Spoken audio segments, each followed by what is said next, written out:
The markets are closed, but money never sleeps. So, welcome to Drinks with Dan, the casual show where we talk about the things that interest you in the financial markets this weekend. Grab a drink, make yourself comfortable, get some nuts, and we'll talk about the things that you care about. We're going to talk about gold, uranium, big tech. We're going to talk about biotech. Love that. We're going to talk about crypto. We're going to talk about what happened in the past 2 days in the market and what to expect from the next weeks. Be very careful, by the way. And what is my favorite trading advice and my favorite TV show for 2024? All that and more starts now. Let's go.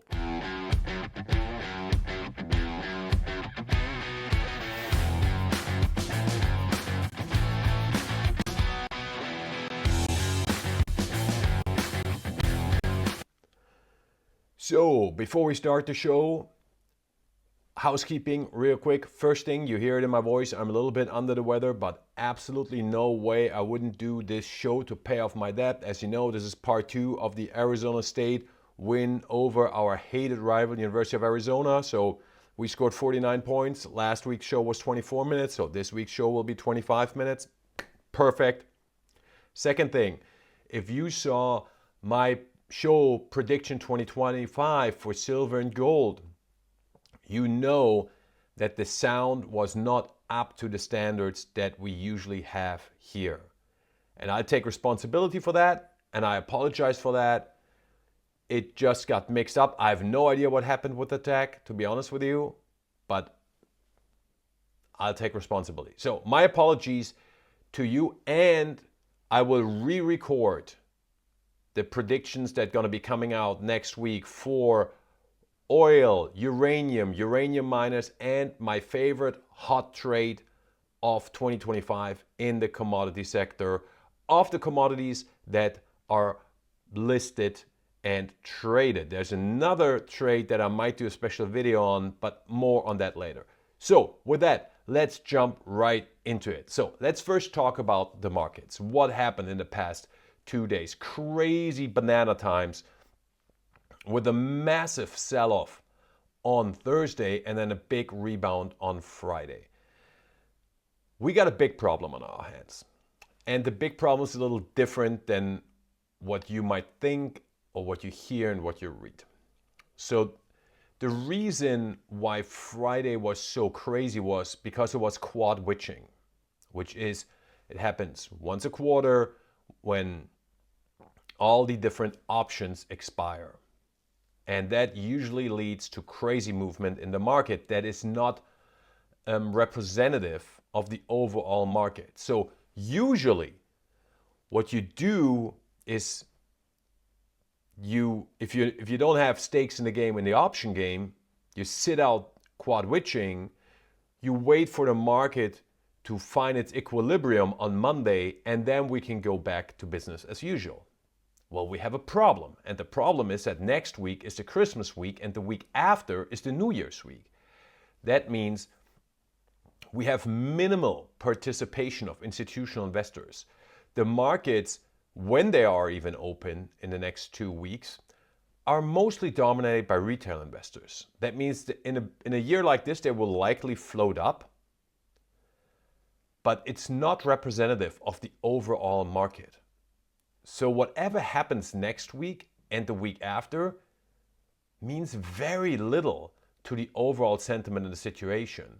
Once institutional investors come back and start putting their money into the market, reallocating their money, positioning themselves for 2025, or taking money out and selling, whatever it is, we won't see it next week and the week after. So be very, very careful with the signals that you're going to get next week and the week after, because they're not representative of the overall market, because they do not involve the whole market. Most of the big players are on holidays. With that, let's take a look at gold. So this is the gold price, and as you can see, we have a really interesting development, right? We basically went down to the lower end of the purple support zone that I've been laying out for a month now, and it held up perfectly.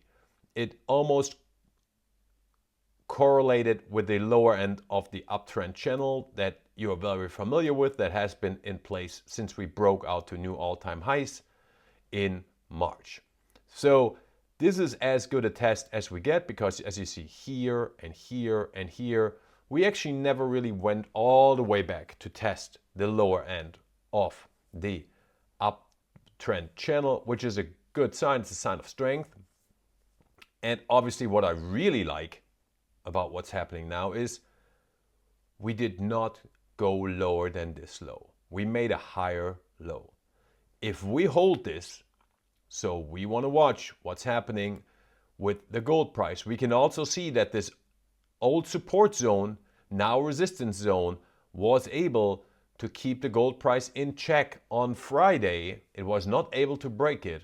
It needs to break above it to get back in the sideways action that we have been going on since November, which then would basically flip the sentiment back to neutral, and then we're gonna go back to, let's see what's gonna happen.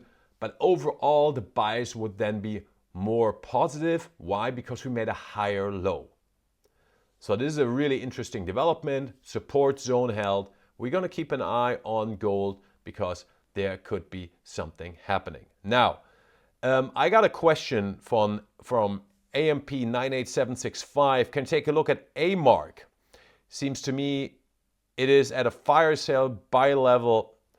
Thanks. Okay, I will do that next week. As you guys know, you guys gonna get a show next week as well. That will be the 1,000 subscriber thank you show that I promised. I will keep that.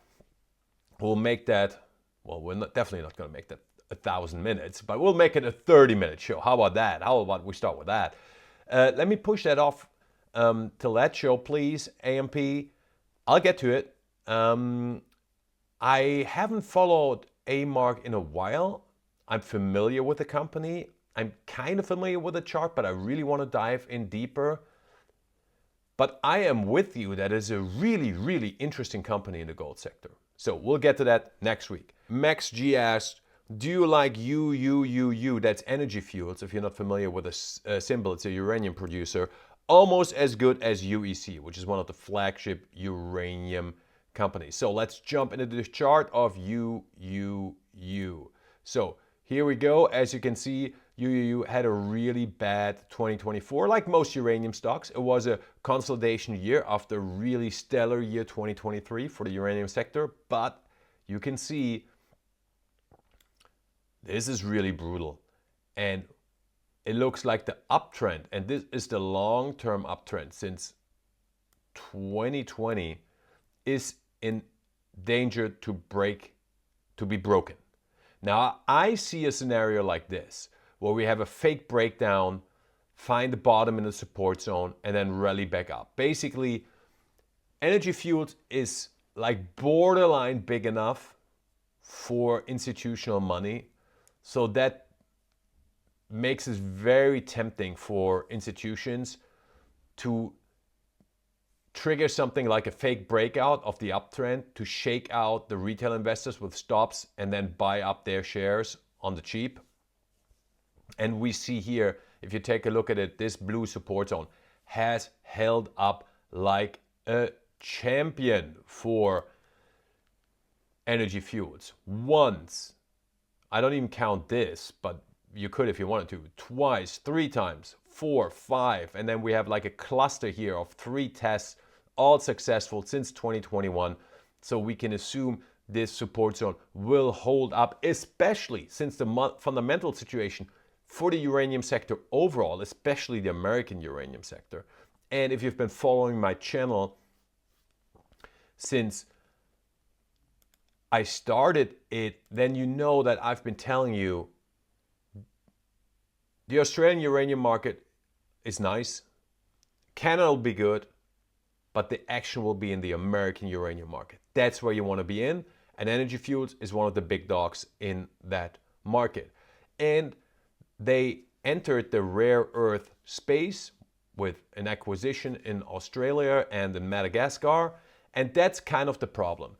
That is an excellent acquisition that the management did. It's a really, really smart move, but the problem is that Energy Fuels, the management, they have never been the best promoters of their company. I met the management like on a conference in New York, like before COVID. And I remember I was in a room at the presentation, there were maybe like 10 other people besides me in the presentation. It was an excellent presentation and it's an excellent management. But most of these people were people from the uranium sector or like hardcore uranium fans. They are not as good as, for example, the UEC management in just promoting their story. And I don't mean that in like a pump and dump type of thing. Not at all. I mean that in like, you got to present your story in a right way because these are small companies in the big market. We know about Energy Fuels, we know about uranium stocks, but the majority of the investors has no idea who Energy Fuels is. So you need to present it to the companies. And Energy Fuels management, that has never been their stronghold. Now, you can rightfully say, well, that's not their job. Their job is to get the company going, build a great company, a successful company. Fair enough. But that's the thing, when you're a smaller company, you kind of have to do both, right? There'll be a time when they get to a level where their name speaks for themselves, but they're not there yet. And that is one of the reasons why I think that Energy Fuels has been pushed down so much, but I really like it. I am with you, Max G. I'm not a shareholder at the moment, but it's on my shopping list for sure. All right, next question. Frank the Tank, love the movie, old school. Frank the Tank 876 said, Microsoft has done nothing. Can you take a look at the chart? Thanks. You're welcome, Frank the Tank. We're going streaking. I love old school. That movie is funny. Okay, so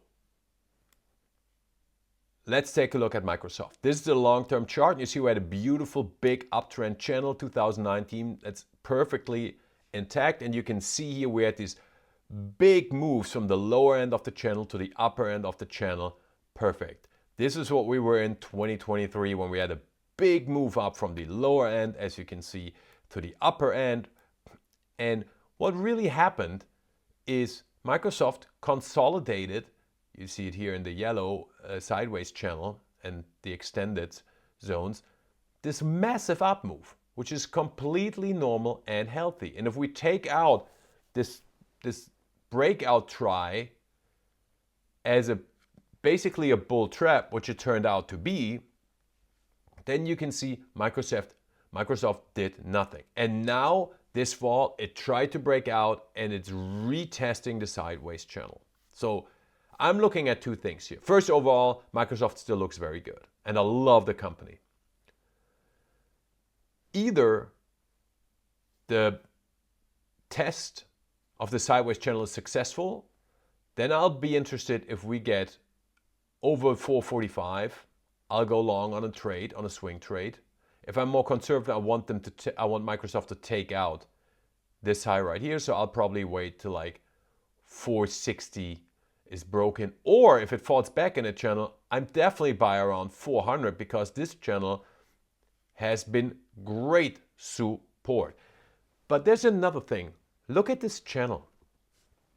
And this is important to understand because I've had so many people tell me, how can the market keep going up? All these stocks are super high, where is it supposed to go? The market can't go up. And I say, look at a chart like Microsoft. Yeah, we're like at all-time highs like a week ago at the NASDAQ and the S&P 500. Microsoft has done nothing. Microsoft is not even at all-time highs. And there are a bunch of like heavyweights, index heavyweights that look fairly similar. And they do have room to run. So there you have it. If you want to know how the market can go up, this is it. rotation into stocks like Microsoft. We saw rotation into Google, for example, which also had done very little up to this point until they had the major announcement about quantum computing recently. So, next question, Andrew. What are your thoughts on the biotech sector? It's so bombed out and it should be ready for a turnaround. Okay, so time for Almas. That's a great question. So biotech is kind of one of my, how do I say it, pet peeves. I'm big into biohacking. I'm big into biotech and what's developed. I really love it. And there's no denying it has been a rough time for the biotech sector. So let's take a look at the IBB real quick, which is like the big biotech ETF. And you can see, yeah, this is not too great, right? We had a nice run up in the winter, but then we kind of really done nothing and we're rolling over. And if you look at the past, we had this major brutal downtrend in biotech, and we've really done nothing since 2020 if you look at it.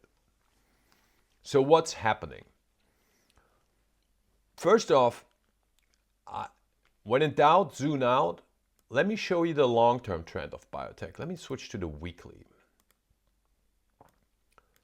And then you see we're still in a major uptrend to biotech. Investing in biotech, while difficult, because we are, and this is very, very interesting. Look at this. We are right now at the all-time highs of 2015. We're closing in on basically a lost decade in biotech stocks. Unless you bought below this decisive support resistance zone, biotech has done nothing for you. Now, individual stocks have done a lot, like Vertex, for example. And we'll come to Eli Lilly and GLP-1 drugs in a minute. But you see the ETF has done nothing. But overall, the trend is up. And I believe that biotech is getting ready for a major up move and a new rally phase. So to understand that, we need to go back and talk about why do we have these like really hard period for biotech in the past years, not even going back to 2015, we're talking 21, 22, 23 was okay, 24. It's a crazy combination of four factors. Higher interest rates, that's bad for biotech. Why? Because most biotech companies don't make money, right? They're research companies. They're researching on new medication that costs a lot of money.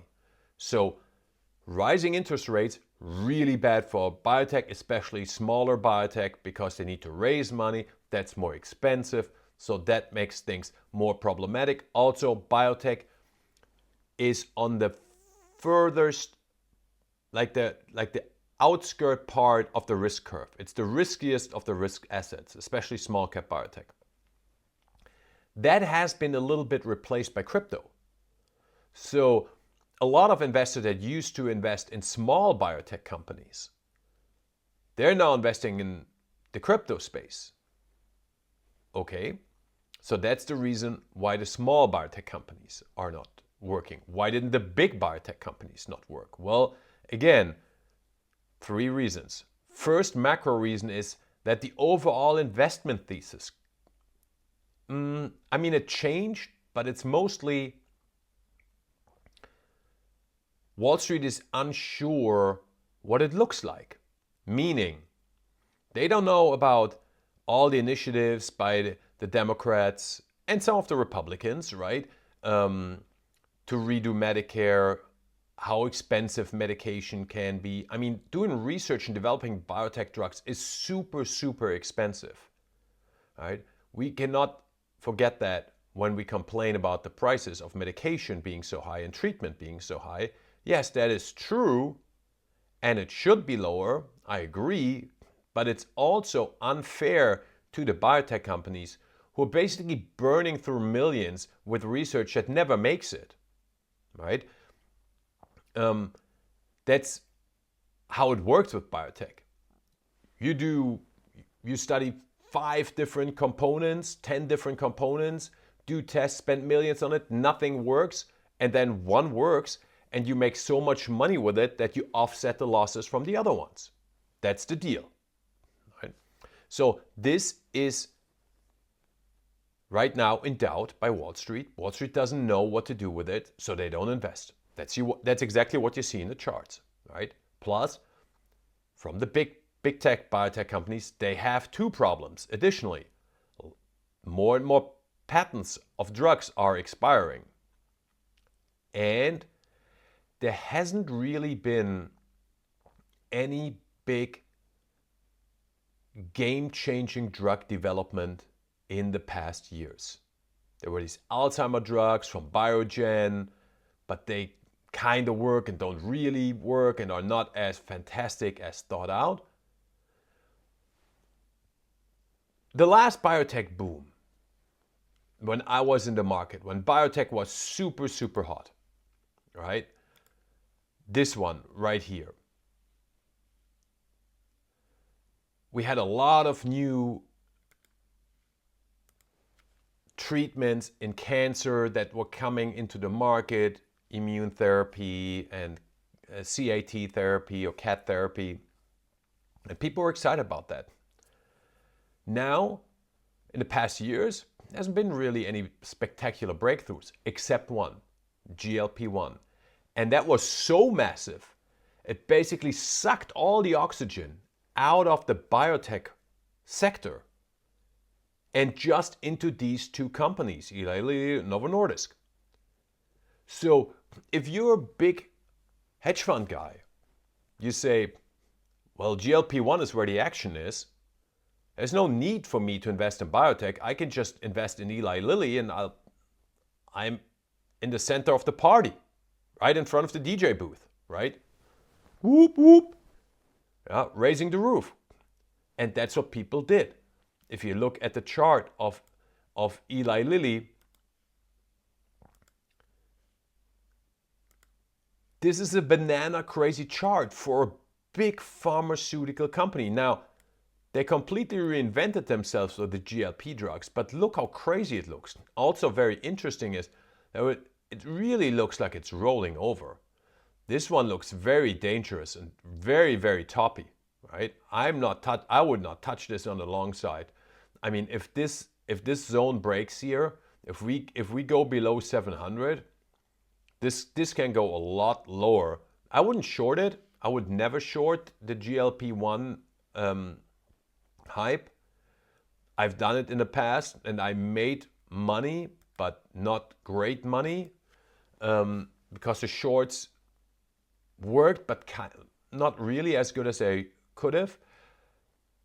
But there's definitely downside risk in Eli Lilly. So if you're long Eli Lilly, make sure that you have a stop in place. But those are the reasons for biotech. So why am I bullish on biotech? And the reason is we will see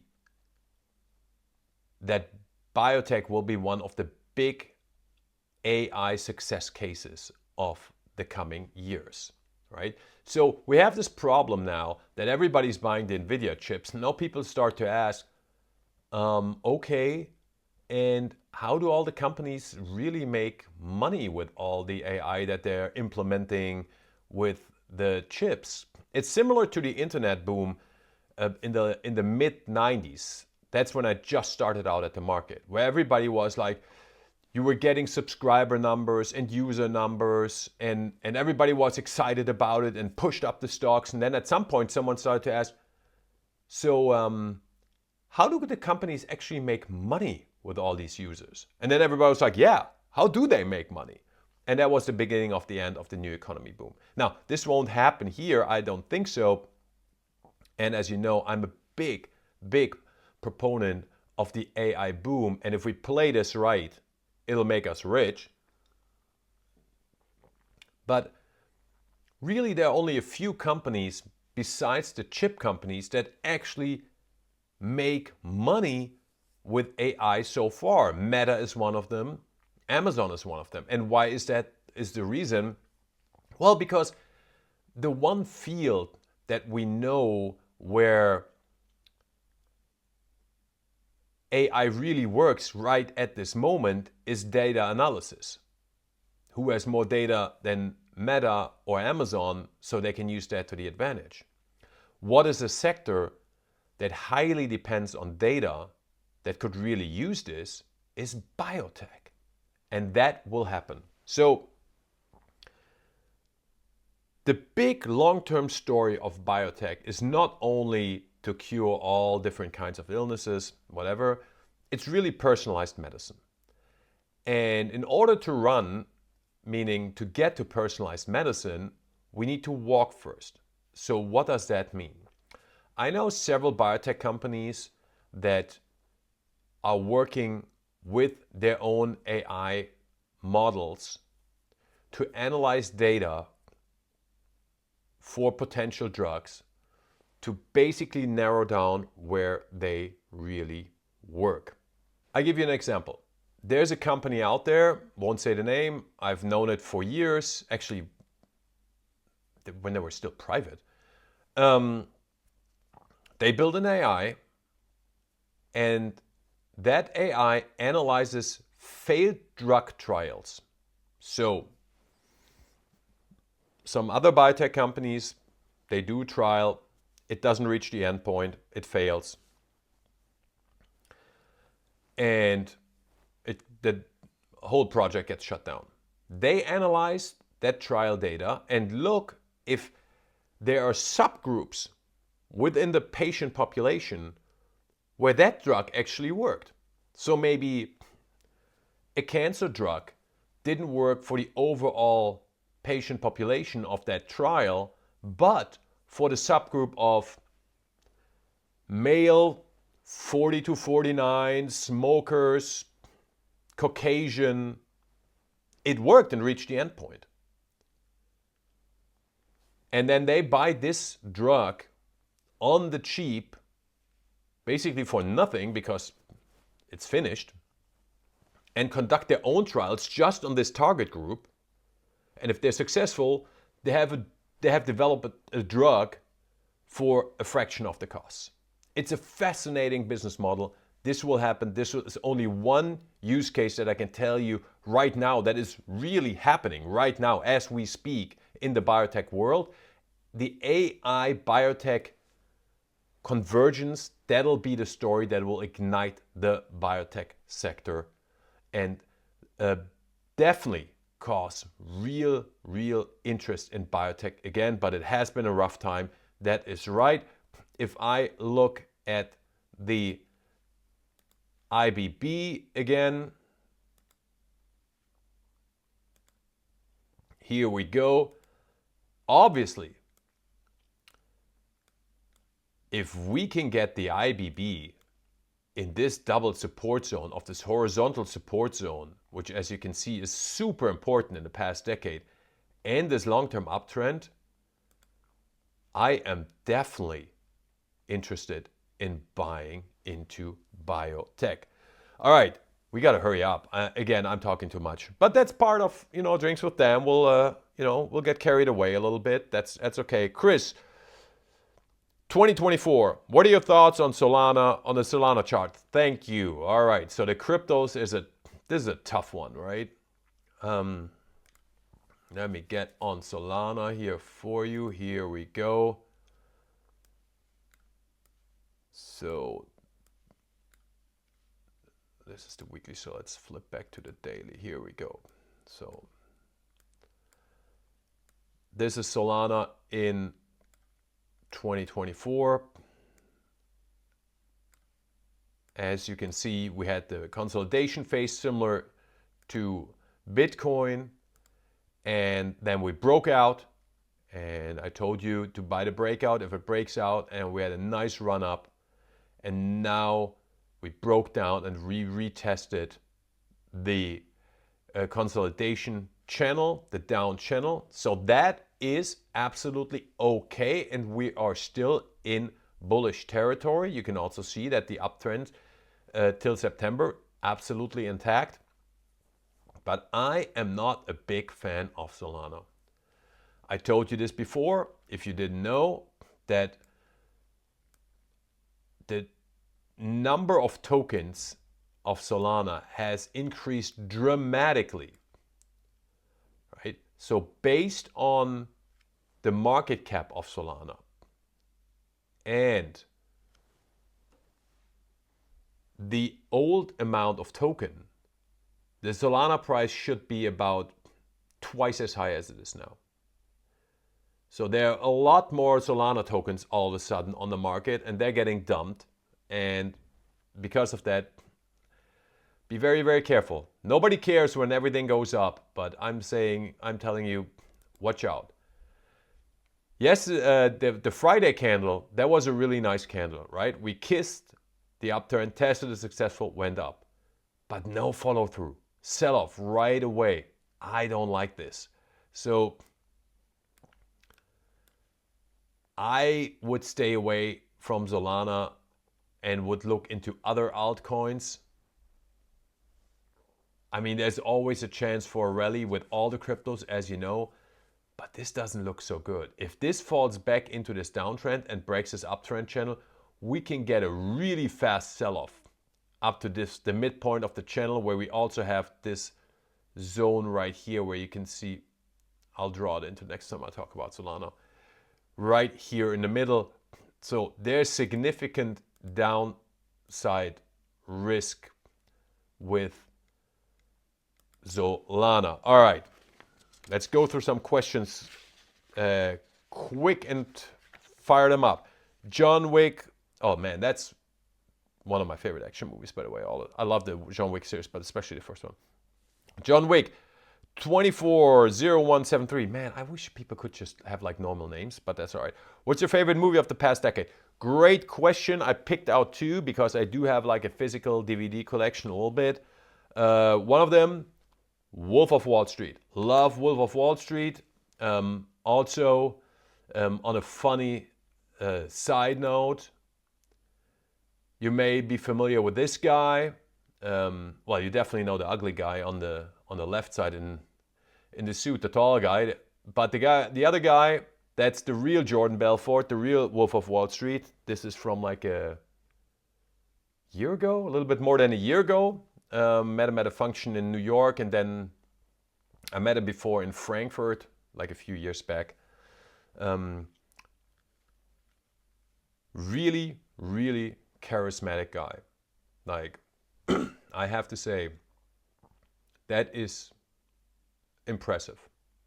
You look at his face though, you also see the parting and back in the days. Love that movie. Big fan of The Big Short, a movie that especially in these times everybody should maybe watch over the holiday seasons. All right, favorite TV show of 2024. Easy, Shogun. If you haven't seen it, watch it. You'll be blown away. Fantastic.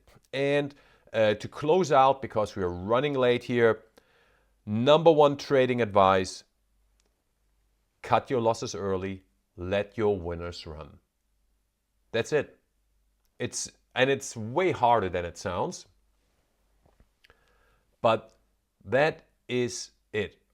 I was checking out an options strategy in the past weeks of someone else, and it was crazy. They have like a 30% win rate, but they're highly profitable because they let their winners run and turn them into multi-baggers with the options, and then the other losers go to zero, and then the winners are so big they overcompensate for all the losses and they make money in the end. So let your winners run, cut your losses early. That's it. Talking about cutting your losses, I'm finishing my drink. This was today's show for Drinks with Dan. We see us next weekend because the bonus show for the 1,000 subscribers are coming up. If you're not subscribed, please hit the like button. Would love it, would appreciate it, would love to have you for the community. And next week, I'll bring out the predictions for 2025, as I told you, oil, uranium miners, and hottest commodity trade 2025. I'll re-record them with great audio, so that's taken care of. Have a great weekend. And if we don't see each other before, have a great Christmas and holiday season. And tell the people you're around that you love them, because life is short. Bye-bye.